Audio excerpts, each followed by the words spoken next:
Donnie Darko is a notoriously difficult to understand film. One that is, yes, a cult classic.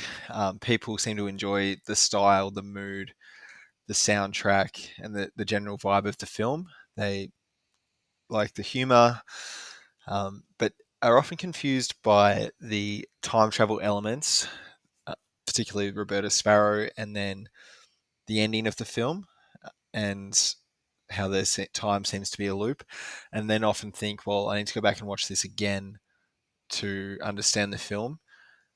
One thing I think people miss when you go back and watch the film is that you just have to watch what's in front of you. You don't need to rewatch it with the whole context of the ending.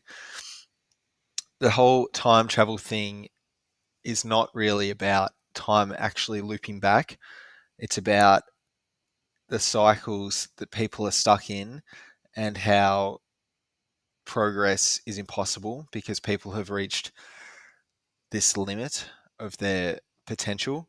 Not individuals, but people as a group have reached a limit that does not enable society to move forward. And individuals that are brilliant, that potentially go beyond the average person, like Donnie, are then ridiculed for their thoughts and their opinions. And by the end of the film, Donnie is happy to leave this world, and it's because he thinks all the adults are crazy, and he can't get through to them. He experiences, has very normal problems. Like he goes to his therapist and talks about liking girls, wanting to screw girls, and the therapist freaks out as if it's this crazy thing when it's a pretty normal thing for uh, a boy of Donnie's age to think about. It's probably the most natural thing in the world. Um, Other times, like when he's in his car with his dad, they're talking about the jet engine that at that stage Donnie had not had crashed. He'd been out of his room when it crashed into his room and would have killed him.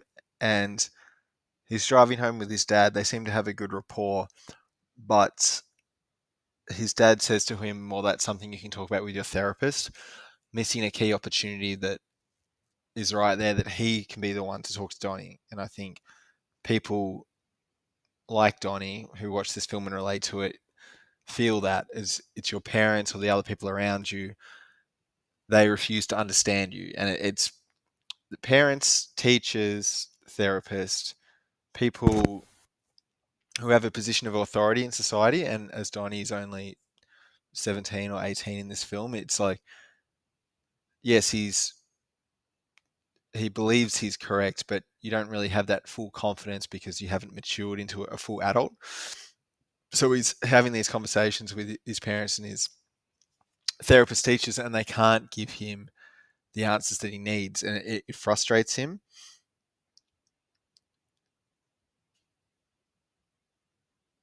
And one example of this is the first scene where the family's all together at the dinner table, and Donnie's father and his sister are arguing about politics, and his father is in support of the conservative candidate, and his sister is who's just been accepted into Harvard, or she gets accepted into Harvard as this film progresses. She is, 18 years old. She's in support of the progressive candidate, and they argue back and forth about who's going to pay for, like, Donnie's father is like, well, who's going to pay for your family, like if they're going to tax you more. And Donnie's sister talks about how, well, she'll be the working one, not her future husband, and how there's going to be all this progress and things are going to change. And Donnie's father, who's been around for a bit longer, says he's more skeptical that things won't change and he'd rather just have the money that he has now so that he can live. And it's telling that this film came out in 2001. It's set in the 1980s, and now we're in the year 2025, and that conversation could have occurred in 2001, just like it occurred in the 80s, and it could occur now. It's the same argument, conservative versus progressive. And this theme is highlighted later when he's at school and there's his crazy teacher who is the leader of Sparkle Motion, or organizes Sparkle Motion. She says that all of human emotion can fit into fear or love, which maybe there's some truth in that at a deep level, like a deep drive. But she puts it on this spectrum, with fear being on the left and love being on the right, and that would fit with her character. Seems pretty right leaning. And then Donnie says you can't fit everything into either one or two categories. Like, life is more complicated than that. And she simply says back to him, if you don't complete the assignment, you'll get a 0. And this like political theme is that as a society we're not progressing. We're not, even though we have a progressive political party, or that they're not creating progress. And then that they might argue that, well, that's because conservatives are being conservative. But as we've seen now, it's the world has gotten very progressive, and if anything, it's taken us backwards instead of forwards. So the Donnies of the world saying that you can't just look at things in black and white terms. And I think he's frustrated that he sees even though he says it to his teacher, he could have easily said that to his family in the first scene, but maybe either bit his tongue, or maybe it took him a while to understand that was the same thing. But I think this movie is arguing that it's not that time is literally going back, it's that we as humans keep repeating what we're doing over and over again. And I think there's this idea in developmental psychology of the levels and the levels of development, and that to get to this transcendental self-actualization phase where as humans where we all think objectively, almost completely removed of our own being, and have this full understanding of the world and how to harmoniously live within it, we need to get over the current level we're at, which is this almost fake, compassionate, but passive aggressive, bringing everyone down environment that we have. Like, Donnie, yes, he's a bit aggressive, but he is seen as intelligent by his friends, and he has to deal with um, bullies and the like. And even his sister, she's the one who gets into Harvard, but she is not displaying thinking as advanced as Donnie's. Like, she's all in on the progressive political party, which, yes, is typical for an 18-year-old girl student. But that doesn't. But Donnie is actually looking beyond that and seeing bigger cycles of stagnation that his sister isn't. But Donnie is being prescribed medication. Like, he's treated as sick. Like, his thoughts needs to be altered. Meanwhile, his sister is, rewarded for parroting progressive political ideals. And I'm sure she got good grades at school to get into Harvard, but it's the same thing with school. Like, you're just parroting the opinions.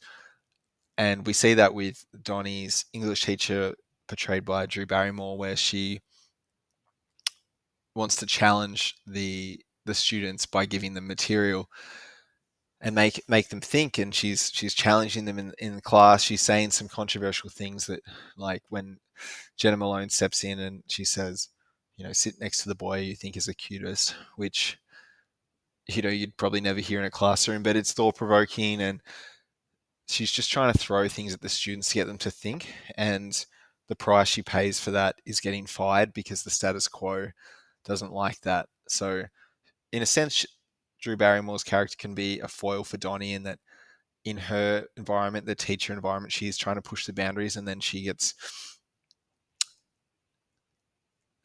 fired for that. And it's a bit like Donnie is a student trying to push the boundaries and having to go to therapy and talk to a therapist who initially doesn't really understand Donnie, and treats him as a bit of a freak when he really isn't. But then later on seems to understand him more. And she says something interesting about how when she's talking to his parents, she says that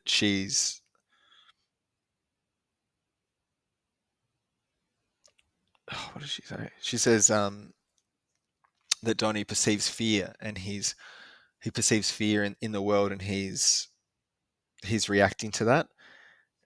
And I think a lot of those fears are justified. Like it's almost said as if the therapist's understanding of it is, he fears it too much. But Donnie, he just naturally fears the world around him because he senses there's something wrong with it, which most other people can't do.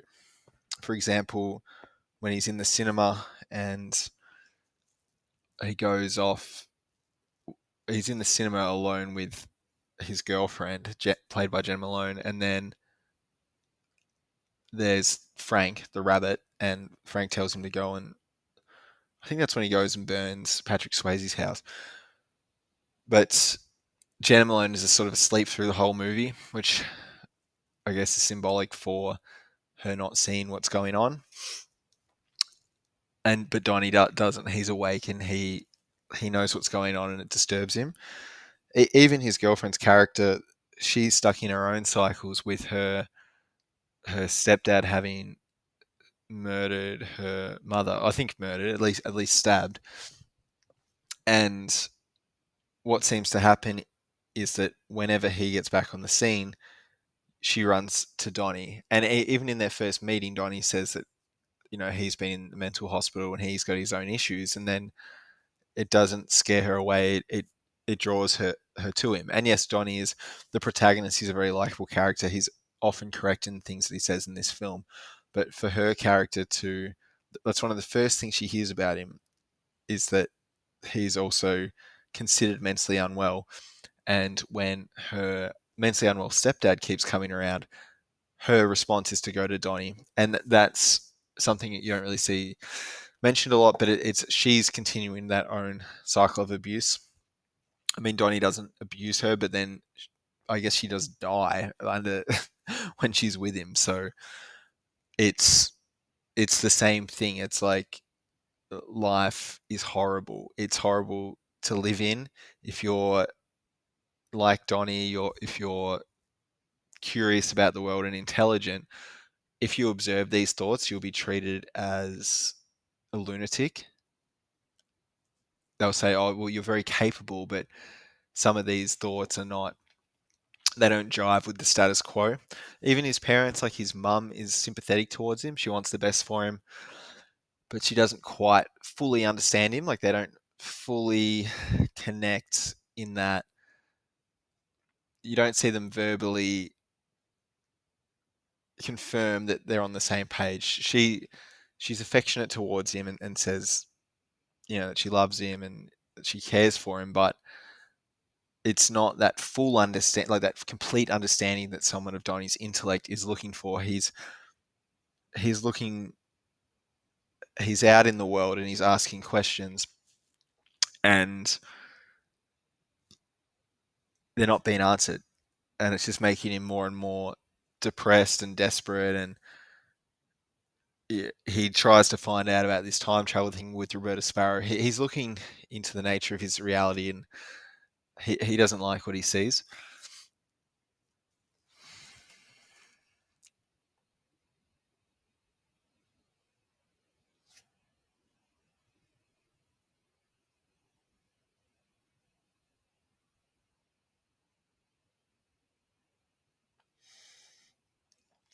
I think another thing with the school is, well, first of all, the scene with where he first gets to the school and Head Over Heels by Tears for Fears plays is just amazing. It's like one of the best uses of music in a movie I've ever seen.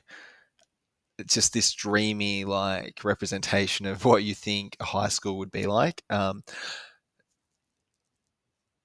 the bullies who are taking bumps of coke or whatever it is, and the teacher sees it or doesn't see it, and just very high school. Like you just it's like playing on that expectation of what the audience thinks a high school movie is like, that American high school movie, I don't know, vibe. And then ended up with his younger sister who's in Sparkle Motion. And look, throughout the film, like they're in a very affluent area as well, and it's kind of like, I guess, as an American, it is an American film. I think you probably it's relevant to people in other countries as well, but they're in an affluent area. And he's part of an educated family. It seems like an educated area, but even in that environment, it's like this is sort of like the best we can do as humans. It's not like a downtrodden community. It's like this is the best we can do, but even then, it's completely rotten. Like we're still hitting this wall of we can't progress further. And I think another aspect of that is his little sister with the sparkle motion, and how our focus is on the complete wrong thing. So there's this other girl, this Asian girl, who catches the bus with Donnie, and she has a crush on him, and she does this dance routine at the talent show, and she's put a lot of thought into it. And it has this whimsical, like melodic music, like she's, I don't know, like doing like a ballet or something. And she's put a lot of thought into it. It's it's maybe not the best like performance, best thing you've ever seen, but it's like she's like a young person who's trying to show art, to show some kind of meaning, and she's building there. She maybe, if she had been encouraged, she could have gone on to create something great, but she's basically booed off the stage. And then Donnie's sister and the Sparkle Motion girl group comes on, and they do a classic like pop sort of dance routine to Duran Duran's Notorious, which is a good song. It's a good scene, but it's, I think, showing young girls in that scene, like that's what is rewarded because everyone cheers. It's like you just have to learn these moves, play these looks, do your hair the right way, and you'll get attention, which is what human female wants. And it's before they're even able to build their defenses against what society is expecting of them, they're indoctrinated into it, into the sparkle motion. It's like, no, we're not going to reward anything that's trying to be artistic or meaningful. We just want you to do these moves. And it just reminded me of like seeing girls that I went to school with who did those routines, and it's just the same thing. It's like, no, you got to conform, you got to be in, have the group power. And I think it's funny, the film, which is very meaningful and artistic, that they do have a lot of pop songs and music, and they use sparkle motion. It's like, so they kind of have that, but at the same time, they almost have to put that in, and they put it in the wrap of a high school movie to show the message that the world's messed up and we're stagnating, we're going around in circles.